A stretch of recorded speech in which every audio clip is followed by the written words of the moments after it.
Dua mobil dan satu sepeda motor yang melintas di Jalan Bypass Ngurah Rai Denpasar Selatan ringsek usai terlibat kecelakaan. Insiden yang viral di media sosial itu terjadi Minggu 28 November sore. Satlantas Polresta Denpasar melalui Kanit Gakum, Ibtu Niluh Tiviasi menerangkan, kejadian ini berawal ketika mobil Daihatsu Xenia yang dikemudikan Iwayan Ijin dan ditumpangi Imade Adi Surya Jaya berhenti di pinggir jalan untuk mengganti ban yang kempes. Posisi mobilnya berada di sisi kanan badan jalan dan sudah dipasangi tanda taktis berupa ranting pohon sebagai peringatan bagi pengendara lain.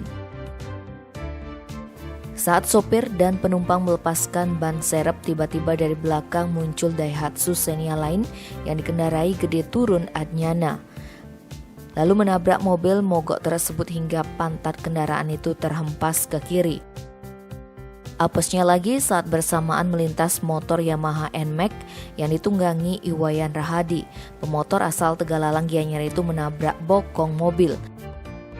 Beruntung tidak ada korban jiwa dalam kecelakaan ini, namun Wayan Ijin mengalami luka lecet dan patah tulang kelingking tangan kiri.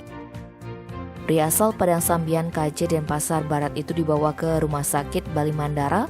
Kerugian material akibat kejadian tersebut mencapai 15 juta rupiah. Tim Bali Express melaporkan.